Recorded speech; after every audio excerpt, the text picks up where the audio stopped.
इस प्रश्न में हमने 5 सेंटीमीटर त्रिज्या के एक वृत्त पर ऐसी दो स्पर्श रेखाएं खींचनी है जो आपस में 60 डिग्री पर झुकी हुई हों। इसके लिए सबसे पहले हम 5 सेंटीमीटर त्रिज्या का एक वृत्त की रचना हम कर पाते हैं ओ केंद्र बिंदु वाले। फिर हम इस वृत्त पर कोई भी एक बिंदु P लेकर चलते हैं। इस प्रश्न को हम थोड़ा सा अलग तरीके से करेंगे। जो प्रश्न हमने पहले किए हैं उस तरीके से प्रश्न हम नहीं कर पाएंगे, क्योंकि इसमें दो स्पर्श रेखाएं वो 60 डिग्री पर आपस में झुकी हुई है। हमारे पास जो बाहर का बिंदु है वो नहीं दे रखा, तो इसके लिए सबसे पहले हम जहाँ पर स्पर्श रेखाएं आपस में वृत्त को स्पर्श करती हैं, दोनों स्पर्श रेखाएं वृत्त को, वहाँ पर हम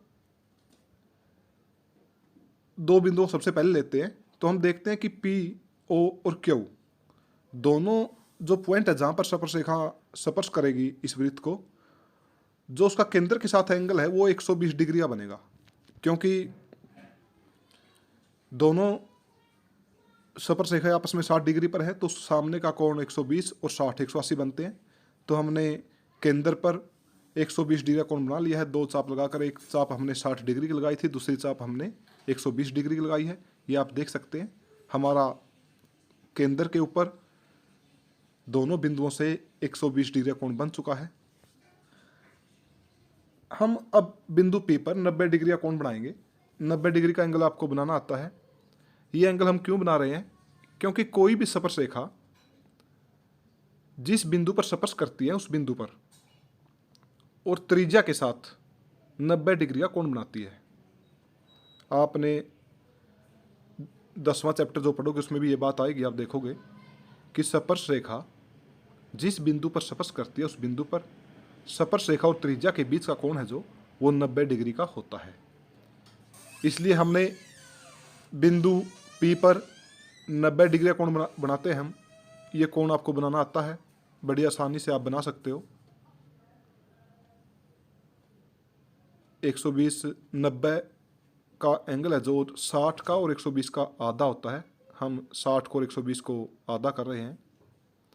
आप 0 और 180 के बीच भी कर सकते हैं, दोनों बात बराबर है। लंब समद्वि विभाजन होता है ये 60 का और 120 का। मैं कर रहा हूँ। आप 0 और 180 का लंब समद्वि विभाजन भी आप कर सकते हैं, वो भी 90 डिग्री का एंगल बनेगा। ठीक उसी प्रकार हमने बिंदु के ऊपर 90 डिग्री के कोण की रचना करेंगे, क्योंकि स्पर्श रेखा यहाँ पर टच करेगी। 90 डिग्री का एंगल बिंदु P पर और 90 डिग्री का कोण है जो बिंदु के ऊपर। 90 और 90 180 डिग्री होता है। 60 डिग्री पर दोनों स्पर्श रेखाएं झुकी होंगी। 180 और 60 240 और 120 डिग्री का एंगल सबसे पहले हमने केंद्र पर बना दिया है। इस प्रकार जो ये चतुर्भुज बनेगा इसके सभी कोणों का योग 360 डिग्री बनता है। इसलिए हमने 120 डिग्री का कोण वृत्त के केंद्र पर सबसे पहले बनाया है। हम बिंदु के ऊपर 90 डिग्री कोण की रचना कर रहे हैं। 9th क्लास में आपने कोण बनाना सीखा होगा। पहली चाप मैंने 60 डिग्री से लगाई है, दूसरी चाप 120 डिग्री से। जहाँ पर ये दोनों चापें प्रतिच्छेद आपस में करेंगी वो एंगल बनेगा 90 डिग्री का। आप बड़े आराम से कर सकते हो। जहाँ पर ये चापें आपस में प्रतिच्छेद कर रही हैं, पहले बिंदु P को मिला दिया हमने H के साथ, और फिर बिंदु N का मिलान हमने कर दिया Q से। अब ये दोनों रेखाएं PN, PH और QN जहाँ पर प्रतिच्छेद कर रही हैं आपस में दोनों, उस बिंदु का नाम हम रखेंगे A। ये दो स्पर्श रेखाएं हमें प्राप्त हो चुकी हैं, PA और QA, और इनके बीच का कोण जैसे प्रश्न के अंदर कहा गया कि दोनों स्पर्श रेखाएं 60 डिग्री के कोण पर झुकी हुई है। आप देख रहे होंगे ये कोण हमने बनाने की जरूरत नहीं पड़ी, ये अपने आप बन गया, क्योंकि इसके सामने का कोण 120 डिग्री है। 120 और 60 180 और 90 कोण ये बिंदु P पर बना हुआ है, और 90 डिग्री का एंगल बिंदु के ऊपर। तो इस हिसाब से जो बाहर वृत्त से बाहर बिंदु हमको नहीं दिया हुआ था, तो हमने वृत्त के केंद्र पर सबसे पहले कोण की रचना 120 डिग्री की क्यों की आप समझ गए होंगे।